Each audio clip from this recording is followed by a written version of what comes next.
Boa noite.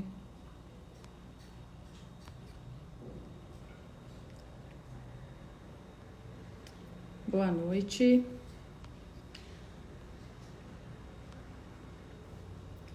Esperar mais um minutinho para a gente tentar começar hoje em ponto.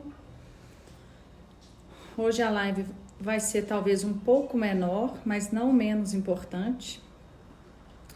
Nós vamos continuar as energias de ordem mecânica e dando sequência aqui ao nosso curso de traumatologia, que vai ser o tema das nossas lives de medicina legal. Esperar mais um minutinho para a gente começar, tá bom?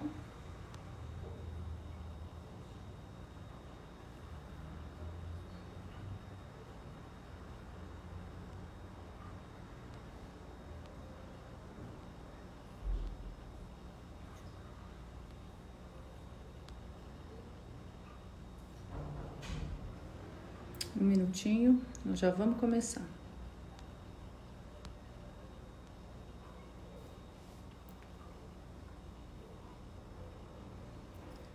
Boa noite, pessoal. Sejam muito bem-vindos. Vamos começar então? Eu sou Helena Barbosa, para quem não me conhece, sou professora de Medicina Legal do WM Concursos. E nós estamos fazendo aqui, dentro do assunto traumatologia forense, que é, sem dúvida, o assunto mais importante para as provas de concurso público que abordam medicina legal. E nós começamos falando de energia de ordem mecânica, nós já falamos das energias de ordem físico-química, que são as asfixias, e começamos na última live falando de energias de ordem mecânica. Hoje nós vamos retomar alguns conceitos para a gente dar seguimento ao raciocínio. Se você não viu a primeira live, eu vou retomar alguns conceitos que são importantes e você vai perceber ao longo dessa live aqui que basta a gente ter um conceito bem fundamentado, basta a gente entender bem os conceitos de energia de ordem mecânica que a gente consegue resolver as questões sem decoreba, tá? Dentro da medicina legal a gente tem muitos assuntos que exigem decoreba. Dentro das energias da traumatologia forense, a gente tem alguns epônimos que as bancas adoram cobrar, que são nome de pessoas que descreveram lesões, que descobriram algumas alterações, e esses epônimos não tem jeito, a gente tem que decorar. Agora, no mais, a gente consegue entender, compreender a maioria das coisas dentro da traumatologia, e isso nos poupa memória, nos poupa decoreba, e faz com que a gente tenha muito mais segurança e tranquilidade para resolver as questões. Então, eu vou retomar um quadrinho que eu coloquei na última live, quando a gente estava falando das lesões provocadas por instrumentos dentro da traumatologia, e a gente consegue classificar esses instrumentos a partir dessas lesões e vice-versa. Eu falei com vocês na última live que a função do perito, do médico legista, é fazer o caminho inverso que ocorreu com uma lesão. A vítima chega no Instituto Médico Legal com uma lesão e o perito médico legista, ele tem que reconhecer essa lesão. A partir da lesão, ele tem que inferir qual foi o instrumento que provocou aquela lesão, porque no final das contas, o que é mais importante disso tudo é a gente compreender qual foi a intenção na formação dessa lesão, que é a causa jurídica da morte, no caso das lesões que provocaram morte. Mas mesmo aquelas que não provocaram, a gente tem que entender a causa jurídica daquela lesão. Aquela vítima que chegou no IML, morta, ela tem uma lesão e essa lesão foi provocada por um homicídio? Ou ela foi vítima de um suicídio, talvez? E se não foi nem homicídio nem suicídio, foi um acidente? É muito importante fazer esse caminho inverso para que a gente possa entender a causa jurídica da morte e a partir daí poder se instaurar um inquérito e eventualmente punir os responsáveis. Então aí nesse quadro a gente já falou dos meios de ação perfurante, cortante e contundente, que são os meios básicos de ação, que são os meios simples de ação, porque as outras que nós vamos ver hoje são meios combinados, são ações que misturam, são instrumentos que têm características que misturam uma ação cortante com a perfurante, ou uma cortante com a contundente, ou uma perfurante com a contundente. É por isso que eu vou retomar alguns conceitos aqui, porque se você entendeu como atua um instrumento com ação perfurante, você vai entender como esse instrumento pérfuro cortante, por exemplo, ele atua da forma perfurante e da forma cortante. Então, a gente viu que basicamente o perfurante atua por uma ponta e ele tem predomínio da profundidade em relação à extensão, à área. Eu falei da agulha, por exemplo, do furador de gelo, do picador de gelo, que inclusive o França mostra lesões quando ele fala da lei de Filios e Langer, que nós vamos retomar aqui. Ele trata o picador de gelo como um instrumento perfurante de médio calibre. E aí as lesões que são punctórias ou puntiformes de médio calibre, elas vão obedecer a 3 leis que a gente já falou e nós vamos repetir aqui, que são as leis de Filios, a primeira e a segunda, e a lei de Langer. Então, esse instrumento, quando ele penetra no corpo da vítima, ele não secciona, ele vai seguido por uma ponta e ele penetra seguindo essa ponta, geralmente divulsionando, separando as fibras. Portanto, é uma lesão que não costuma ser muito sangrante, não costuma ser uma lesão feia. Geralmente, quando o instrumento é de pequeno calibre, às vezes a gente nem vê a lesão depois que o instrumento é retirado. É como quando a gente fura o dedo com uma agulha, por exemplo. Se esse furo provoca um sangramento, esse sangramento geralmente ele é pequeno, em pouco tempo ele já deixa de existir e depois que o sangramento acaba, dificilmente a gente vê o furo. Agora, se já é de médio calibre, tem um potencial um pouco maior de causar lesão, mas também não costumam ser lesões graves, exceto se atingirem órgãos profundos e aí sim tem um potencial de gravidade muito grande. Mas não costumam ser lesões de grande importância médico-legal. Depois a gente viu os instrumentos cortantes. A ação cortante, ela acontece a partir de instrumentos que têm gume. Gume, eu falei com você, são lâminas capazes de seccionar o tecido, porque a lesão é feita com deslize da lâmina sobre a pele, e aí sim ela é capaz de provocar lesões muito mais graves, porque ela sai cortando tudo que vem abaixo dela, de acordo com a pressão, com a força que é usada na faca.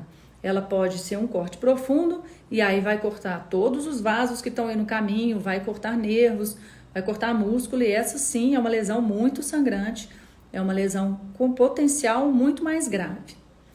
E depois nós falamos do contundente. Aí com as feridas contusas causadas por um meio de ação contundente, por um instrumento contundente, elas mereciam uma live só para elas, porque são as mais diversas lesões, os instrumentos são todos imagináveis, porque é geralmente um objeto rombo que, dependendo da pressão e da força que é usada, ele pode provocar feridas contusas clássicas quando tem solução de continuidade da pele, ou seja, quando rompe a elasticidade da pele, podem provocar simplesmente equimoses, rubefação, que é uma simples vermelhidão, que é fugaz, às vezes antes da pessoa, da vítima, chegar ao Instituto Médico Legal ou mesmo à delegacia, essa lesão já nem existe mais. Mas, por outro lado, pode provocar fraturas, edemas, bossas, sero sanguinolento ou bossa sanguínea, que é o galo, né? Quando o hematoma acontece sobre uma superfície óssea, esse hematoma forma o que a gente chama de galo. Mas isso, o nome técnico é uma bossa sanguínea, e esse sim pode ser facilmente detectado porque ele precisa de um tempo maior para involuir, para ser reabsorvido. Então, as feridas contusas, elas podem ser as mais variadas. Nós vamos depois falar numa live basicamente sobre elas, porque algumas o França dá muito destaque, sabe? Como as eviscerações, por exemplo, o empalamento e o encravamento, mas isso é um assunto para uma próxima live. Hoje nós vamos falar daqueles instrumentos que têm uma ação que misturam essas ações que a gente já falou. A ferida contusa, eu falei isso na live passada e esqueci de reafirmar agora, elas têm um predomínio da área sobre a profundidade. É fácil da gente entender, ela não penetra com ponta, ela não penetra necessariamente de forma profunda, porque geralmente é um objeto de ponta romba. Até o chão pode ser um objeto capaz de provocar uma ferida contusa. Um atropelamento é uma ferida contusa. Gases e líquidos podem provocar feridas contusas. Então, nada que direcione um instrumento para dentro do corpo. Ele pode romper a pele, pode até fazer uma ferida mais profunda. Um martelo, por exemplo, pode ser batido de uma forma tão agressiva quanto o crânio que pode fazer um afundamento gravíssimo, isso é uma ferida contusa. Mas, em geral, o predomínio é da área sobre a profundidade. E agora nós vamos começar a falar de ação mista, então, e nós vamos ter que ter esse conceito muito claro. Quando a gente fala da pérfuro cortante, a gente vai juntar o conceito da ação perfurante com a ação cortante. E assim por diante. Nós vamos falar de cada um. Antes de dar continuidade, eu só quero relembrar um último conceito que muito importante que foi falado na última live e que você não pode esquecer. Quando a gente fala que um instrumento é pérfuro cortante, que um instrumento é pérfuro contundente ou corto contundente, eu vou citar exemplos de cada um desses. Mas tenha em mente, porque isso é pegadinha de prova, que na verdade quem vai definir a ação do instrumento é o agressor, é a forma como o agressor usa esse instrumento. Então, por exemplo, se eu tenho uma pistola, um revólver, que eu vou mostrar depois uma figura para vocês, mas todo mundo conhece um revólver. O revólver, a gente pensa assim, o projétil de arma de fogo, o projétil que sai de dentro do revólver, ele tem uma ação que é pérfuro contundente. Então, o projétil de arma de fogo e não a pistola e não o revólver é um instrumento pérfuro contundente. Mas se eu uso um revólver para dar uma coronhada, se eu uso a pistola para bater com o cano da pistola na cabeça de alguém, eu estou usando um instrumento de forma com ação contundente, tá? A mesma coisa vale para uma faca que a gente está vendo aí na figura. Essa faca aí, olha como as possibilidades dessa faca.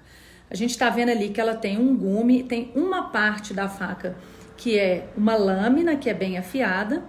Nós temos a parte de trás da faca, que é uma ponta romba, a traseira é romba, ela não corta quando você passa sobre a mão. E nós temos o cabo da faca. Então, o que essa faca pode fazer em termos de agressão? Quando a gente for estudar cada um desses instrumentos, nós vamos ver que, em geral, a faca é um instrumento pérfuro cortante, porque ela tem uma ponta afiada que pode penetrar, né, no corpo, mas à medida que ela vai penetrando, ela vai usando também da lâmina afiada ou do gume para ajudar a penetrar e seccionar os tecidos. Então, a faca, se a gente for classificar o instrumento faca, a gente vai classificar como um instrumento pérfuro cortante. Mas e se eu usar o cabo da faca para bater em alguém? Então, a faca não está sendo usada com uma ação pérfuro cortante, ela está sendo usada com uma ação contundente, tá bom? Então, tenham esses conceitos claros, porque é pegadinha de prova dar um nome de um instrumento com uma outra ação que não aquela que ele tem costume de ser usado, e com isso a gente acabar sendo induzido a marcar na prova uma questão errada em relação à ação desse instrumento, tá bom? Então vamos lá, então vamos dar seguimento. Nós vamos começar falando dos instrumentos pérfuro cortante. São aqueles que penetram com uma ponta, mas que também eles têm um gume ou uma lâmina capaz de seccionar tecido enquanto eles penetram. Olha lá, no conceito dado pelo França, eles possuem uma ponta e um gume ou lâmina. Gume é sinônimo de lâmina. A lâmina que tem a característica de seccionar tecidos ao deslizar e a ponta que tem a característica de divulsionar, de separar os tecidos enquanto penetra. Age então, pela mistura das duas ações, a pressão, que é como age um instrumento perfurante, e a secção ou deslizamento, que é como age um instrumento cortante. Então, o mecanismo é misto. Quais são os exemplos dos instrumentos que comumente são usados como pérfuro-cortantes e que provocam feridas pérfuro-cortantes também? Olha lá, há um instrumento de um gume, ficou um pouco cortado aí, mas eu vou mostrar para vocês. O instrumento de um gume é a faca peixeira, canivete, essa faca tradicional que eu mostrei aí para vocês, uma espada, né? A espada depende também, nós temos espadas, aquela espada talvez, né, a mais comum da gente imaginar, ela tem 2 gumes, mas existem espadas, aquelas parecidas com a espada de esgrima, aquela espada, não a de esgrima, porque a de esgrima não corta, mas aquela que tem um formato que lembra, mas que tem sim uma lâmina e do outro lado ela é romba como se fosse uma faca. Esses são os típicos instrumentos pérfuro-cortantes de um gume. Mas eu posso ter instrumentos de 2 gumes, tá aí para você ver o punhal também. O punhal ele parece uma faca, mas o que diferencia ele da faca? Em vez de ter um lado rombo, que não corta, e o outro lado afiado, com uma lâmina, ele tem os 2 lados afiados. O punhal, a gente já falou disso na outra live também, é uma arma propriamente dita. Não sei se vocês lembram que eu falei que a gente tem armas que são propriamente ditas, instrumentos que foram criados, fabricados para funcionarem como armas. E a gente tem as armas eventuais, que são objetos que a gente usa no dia a dia com outras propostas, como a faca, por exemplo, mas que são usados em brigas como podem ser usadas como armas. E nós temos as armas naturais, que é o punho, os dentes, aquilo que a gente tem no nosso corpo e que a gente pode usar como arma para provocar as mais diversas lesões. O punhal, então, é uma arma propriamente dita, assim como esse instrumento que vocês estão vendo aí de 3 gumes, que é chamado de lima. Esses instrumentos vão provocar todas lesões pérfuro-cortantes. Lembrem-se que o termo pérfuro-incisa é aceito por vários doutrinadores, dentre eles Higino Hércules, que é um dos principais, mas não é aceito pelo França, que é a nossa principal referência aqui no estado. Agora, muito cuidado quando for encontrar esses termos na prova, porque a nossa banca principal, por exemplo, dos concursos de carreira policial, que é a FUMARC, ela considera o Higino dentro do seu edital, ela indica tanto França quanto o Higino. Então, não quer dizer que se ela usar o termo incisa como sinônimo de cortante ou pérfuro-incisa como sinônimo de pérfuro-cortante, a questão vai estar errada. Muita atenção nesses termos, tá bom?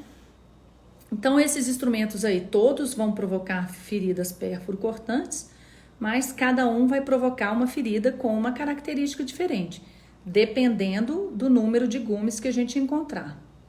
Olha aí, por exemplo, nós temos um instrumento aí de cima para baixo. Nós temos um instrumento aí de 4 gumes. No meio, nós temos um de 3 gumes. E embaixo, nós temos um de 2 gumes. Olha como que as lesões são completamente diferentes. Todas lesões pérfuro-cortantes. Mas a característica da lesão vai depender de quantos gumes que ela apresentar. Percebam aí que a lesão mais embaixo, que é a lesão produzida por um instrumento de 2 gumes, eu não sei se você lembra na outra live quando eu falei dos instrumentos, das lesões punctórias ou puntiformes provocadas por instrumento de médio calibre. Aí eu falei que essas lesões, elas atendem às leis de Fillios e Langer, e a primeira lei de Fillios fala exatamente que uma lesão punctória provocada por um instrumento perfurante de médio calibre, ela se assemelha àquela provocada por um instrumento pérfuro-cortante de 2 gumes, que é a mesma que se assemelha a uma casa de botão. Vocês lembram disso? Sabe a casa de botão da camisa, onde a gente coloca o botão? Ela tem mais ou menos esse formato que está sendo mostrado aí embaixo. Essa é a lesão provocada por um instrumento pérfuro-cortante de 2 gumes. Percebam que em cada lado que tem um gume, a lesão vai ter uma ponta. E aí, claro que quanto mais penetrar um instrumento, maior vai ser essa ferida, mais aberta ela vai ser, mais se você colocar só a ponta de um punhal, por exemplo, fizer uma lesão superficial, ela vai se parecer muito com a lesão provocada por um instrumento perfurante de médio calibre. Aí as outras que tem mais gumes aí, como você vê, de 3 e 4 gumes, elas já têm uma característica diferente. O centro tende a se encontrar. Ela vai ter tantas pontas quantos forem os gumes, mas a tendência é que se encontrem no meio. Mas isso é só uma curiosidade, isso aí não é tema de prova não, vocês não têm que preocupar. Aqui, a minha imagem está atrapalhando um pouquinho, mas dá para vocês verem bem nessa imagem do meio aí, que essa é a lesão típica de um instrumento pérfuro cortante de um gume. Reparem, a faca comum que a gente vê em casa. De um lado ela tem uma lâmina extremamente afiada, não precisa ser necessariamente muito afiada, mas do outro lado ela é romba, ela não provoca essa ponta na ferida. Então a ferida vai ter esse aspecto como se fosse de um peixe, né? Isso aí não é descrito, né? Como se fosse um peixe em livro nenhum. Eu que estou falando, porque um lado vocês vão ver que tem essa ponta e do outro lado vai ser mais arredondado, e essa é muito característica da lesão, desde que a faca seja colocada, penetrada nessa posição que a gente está vendo aí, nessa posição de 90 graus. Porque senão ela vai ter pode ter características diferentes. E nessa lesão de baixo aí, o que a gente está vendo é o que a gente chama de entalhe. Esse entalhe parece uma bobagem, mas ele tem uma característica importante que é de extrema importância médico-legal. Porque isso aí muitas vezes demonstra na agressão que houve intenção de girar a faca depois de penetrada no corpo da vítima. Então isso aí praticamente já descarta a possibilidade de um acidente e também de um suicídio, porque é muito difícil que a própria vítima consiga, além de penetrar uma faca contra o próprio abdômen, por exemplo, que consiga girar essa faca. Então, esse entalhe, ele vai acontecer no sentido que a faca girar.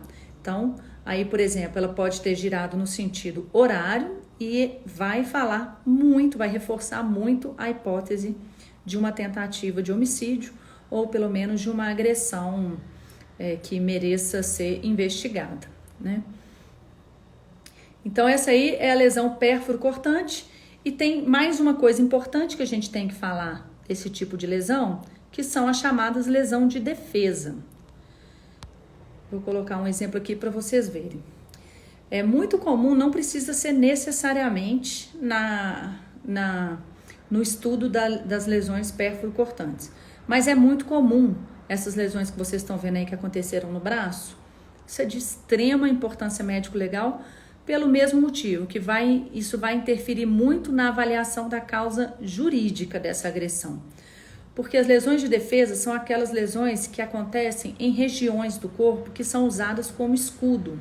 E o França fala que elas apontam para uma tentativa desesperada da vítima de proteger sua própria vida, usando partes do corpo como escudo.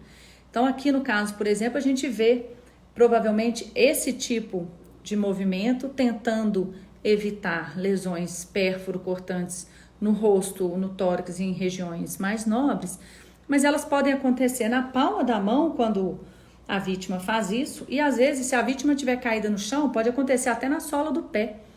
À medida que a vítima tenta se defender e correr, né, da agressão, ela pode cair no chão, e à medida que o agressor se aproxima, ela pode tentar se defender com a perna e às vezes até com o joelho. Lesões de defesa apontam também com muita segurança para uma causa jurídica de homicídio ou de agressão intencional. Então, isso é uma coisa muito real, muito do que a gente vê em traumatologia é mais, né, teórico para a prova do que real, mas procurar lesões de defesa numa vítima de homicídio, de um suposto homicídio, né, é uma conduta que é rotineira nos IMLs, e ela fala por si só, tá bom? Então, agora nós vamos partir para os instrumentos pérfuro-contundentes, mas aqui eu vou dar só uma introdução, porque, na verdade, os instrumentos pérfuro-contundentes, eles também merecem uma live, e essa sim já está programada, porque nós vamos ter muito o que falar de instrumento pérfuro contundente, porque dentro da traumatologia forense, as energias de ordem mecânica são disparadas as que mais caem na prova, e dentro da energia de ordem mecânica, nós temos o curso de balística, que é no curso de balística que nós vamos ver tudo de importante para a prova, sobre a arma de fogo, qual é o mecanismo da arma de fogo, e tudo sobre as lesões provocadas pela arma de fogo. Então, nós temos várias coisas para tratar dentro desse assunto. Nós vamos falar, por exemplo, deixa eu ver se eu tenho uma imagem aqui. Aqui, ó. Nós vamos falar de ferimentos de entrada e de saída. A gente tem que saber para a prova diferenciar um ferimento de entrada e saída quando a gente está falando de projétil de arma de fogo. E aí a gente vê uma ferida transfixante que aconteceu por projétil de arma de fogo. Então, como é que eu vou saber se essa ferida foi formada, se essa lesão foi formada de baixo para cima ou de cima para baixo? O que eu preciso identificar em cada uma dessas? O que eu preciso identificar em cada uma dessas lesões? E tudo isso nós vamos ver numa live que vai ser feita somente para a gente falar de balística. Talvez eu consiga até trazer alguém da polícia para falar um pouco disso para a gente com mais propriedade, mas tudo que for de importante a gente vai abordar. Além de saber a diferenciar um ferimento de entrada de um ferimento de saída, no ferimento de entrada, ferimento de saída tem alguns detalhes, algumas pegadinhas que a gente vai falar, mas no ferimento de entrada, não basta saber que aquele é um ferimento de entrada, a gente vai ter que identificar se é um ferimento de entrada que foi feito com uma arma encostada na vítima, ou se é um ferimento que aconteceu num tiro a curta distância ou a queima-roupa, que são mais ou menos sinônimos, dependendo da banca. O tiro a queima-roupa, ele costuma ser considerado um tiro bem perto, né? Aproximadamente, o França fala assim, cita autores que dão uma distância aproximadamente de 10 centímetros. Mas o tiro a curta distância pode considerar uma distância um pouco maior, até aproximadamente 50 centímetros. Então, esse tiro foi a queima-roupa, foi a curta distância ou foi um tiro à distância? Foi um tiro de sniper, por exemplo, foi um tiro dado a 1 metro, 2 metros? As características da ferida podem falar isso pra gente. E é com elas que nós vamos conversar, tá? Na prova, eles têm que dar alguns desses elementos que vão trazer para a gente essa segurança, para a gente definir qual é a distância mais ou menos desse tiro.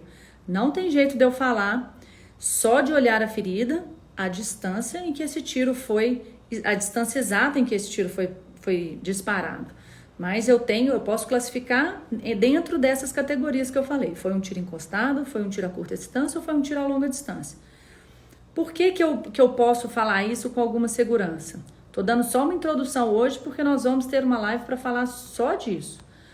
Porque o tiro à distância, o tiro a curta distância ou o tiro encostado, percebam aí nessa foto que a gente está vendo, é um revólver, né? E a gente está vendo o projétil aí na frente, que é o que vai ser o responsável pela formação daquelas lesões que eu mostrei na foto anterior. Mas percebam que além do projétil, o revólver dispara outros elementos, inclusive fogo. Vocês percebam aí que exatamente na saída do cano, na boca do cano, a gente consegue ver aí uma chama que é produzida mesmo pelo acionamento do dispositivo capaz de ejetar o projétil. Não é à toa que isso se chama, que esse dispositivo, que essa arma se chama arma de fogo, mas a gente vai falar disso mais na frente. Além do fogo, ela também ejeta pólvora e outras substâncias que vão ficar marcadas na pele da vítima. Então, claro que isso vai depender de anteparo, se tinha roupa, se tinha alguma coisa na frente, né, uma almofada, tal, se tinha silenciador, tudo isso vai interferir. Mas não importa, na nossa live de balística, nós vamos conseguir todos os elementos que a gente precisa para a gente entender como que é esse mecanismo e para a gente resolver qualquer questão de balística para o seu concurso, tá bom?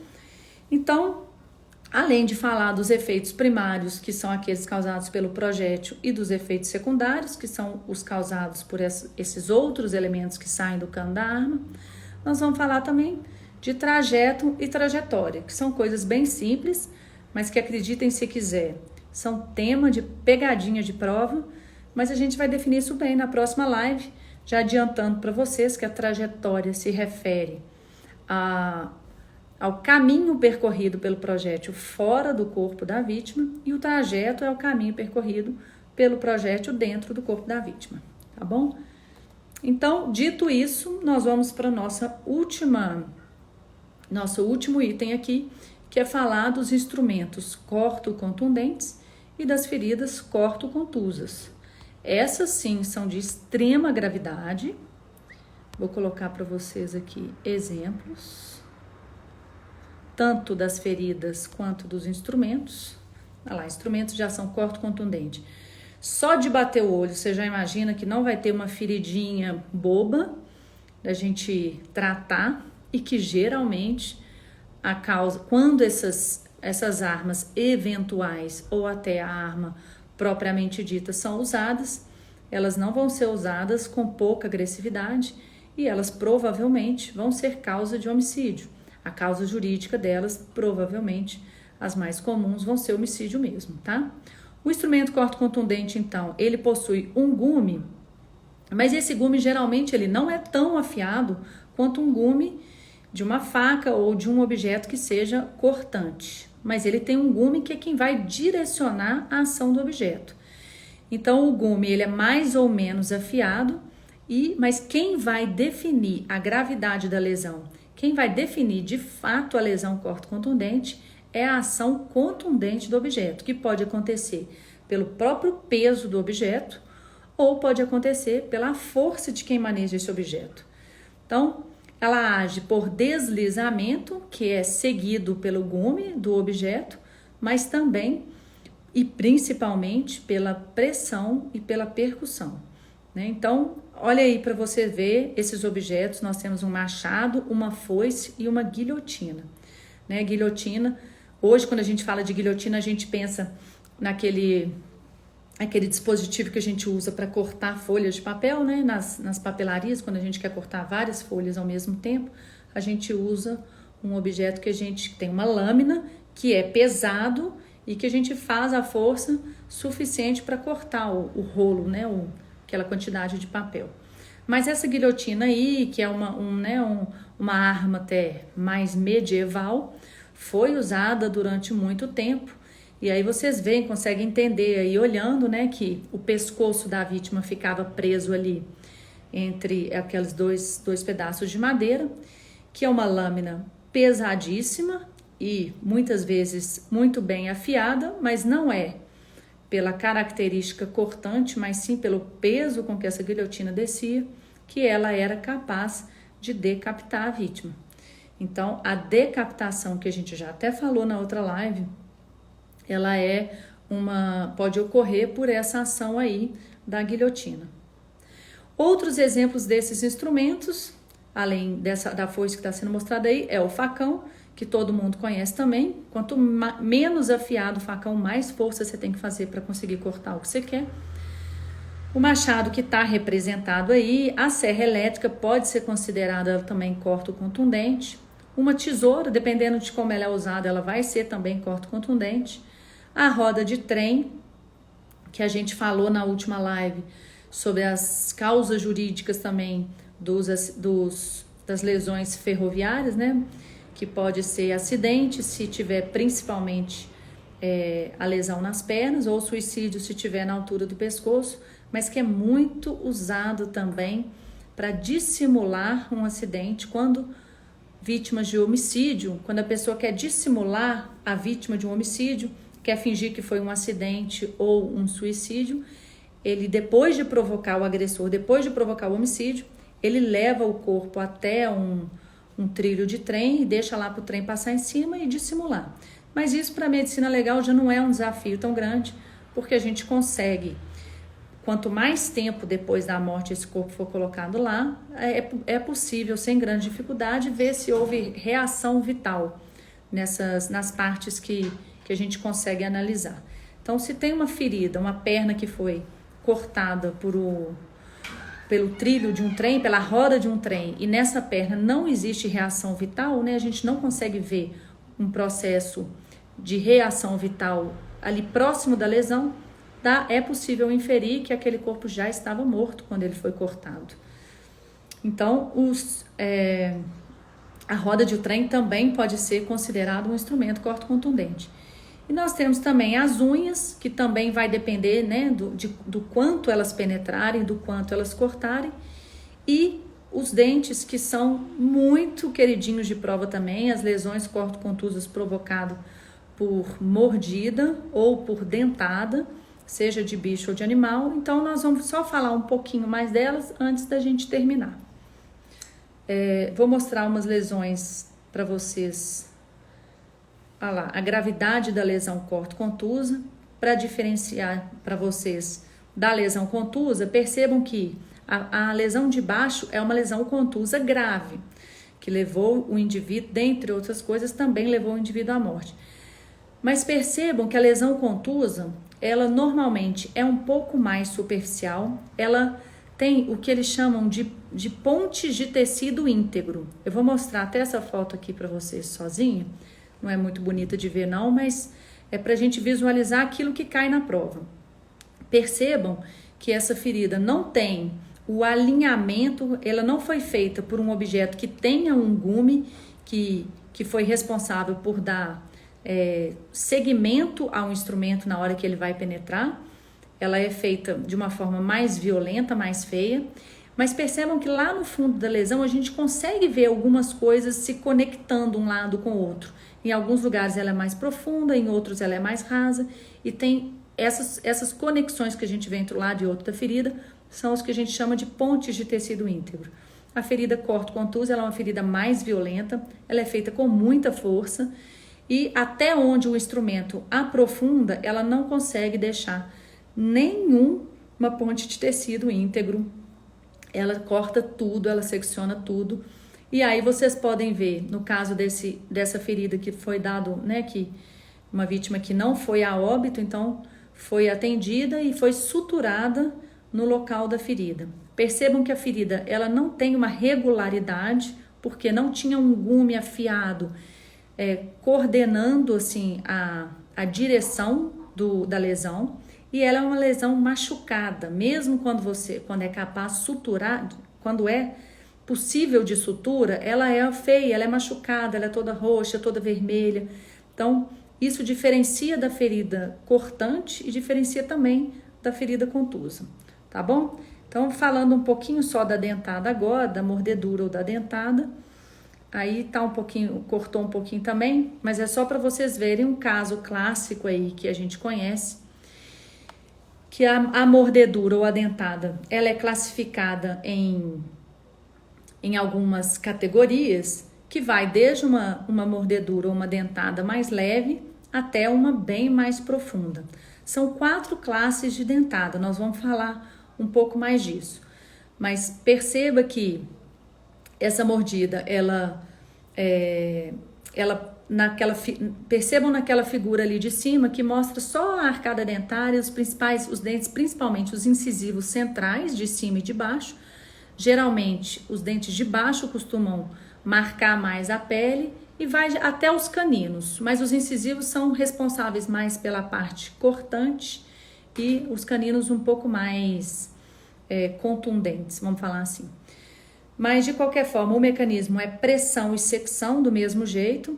Ela corta com os incisivos centrais e faz uma pressão contundindo a pele.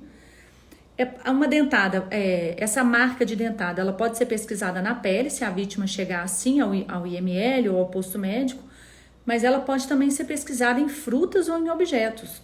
Já aconteceu em casos de resolução de crimes, porque quando entraram, por exemplo, na casa de um suposto criminoso, encontraram lá uma fruta mordida.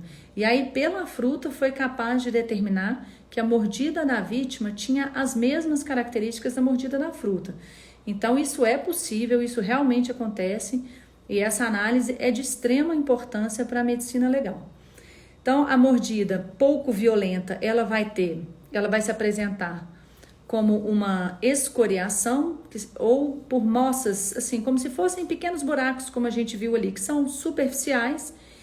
E quando ela é leve, ela tem uma real possibilidade de identificar o agressor, mas eu quis colocar isso aqui para a gente ver que, na verdade, a de segundo grau, ela tem as mesmas características da de primeiro grau, porém ela é mais profunda.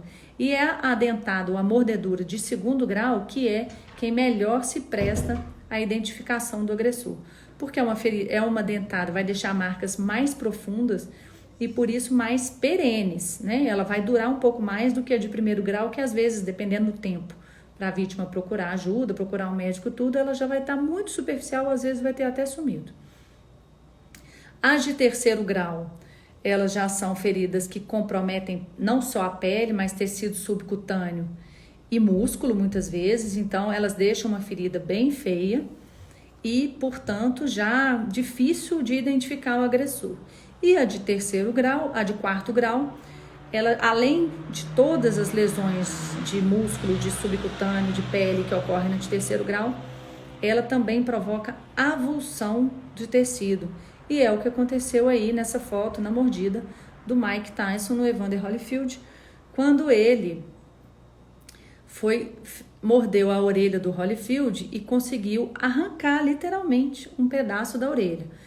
Ainda bem que tudo foi filmado, tudo foi visto, foi durante uma luta, então ele pôde responder por uma tentativa de agressão. Ele respondeu criminalmente por isso, né? Isso obviamente não faz parte da regra da luta, então ele pôde responder. Mas se o Evander Holyfield tivesse chegado a um IML sem que tivesse provas do que aconteceu, provavelmente a gente não conseguiria provar que essa lesão foi provocada pelo Mike Tyson, porque a gente não consegue, na ferida de quarto grau, identificar o agressor através da análise da ferida, tá bom?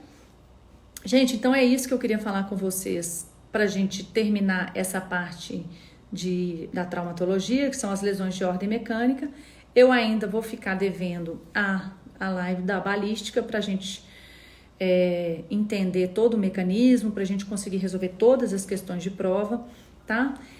Depois, quando vocês estiverem estudando, fazendo exercício, revejam essa live, que eu acredito sinceramente que ela vai resolver mais de 90% de todas as questões que vocês encontrarem sobre esse tema.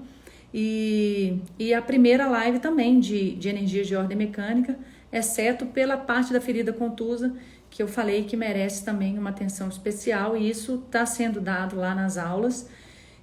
Mas o que precisar também, a gente volta com uma live aqui para a gente tirar dúvidas, a gente tira no site, no Instagram, lá no YouTube nós vamos deixar vídeos também, uns vídeos curtos, tirando algumas dúvidas que estão sendo mais frequentes.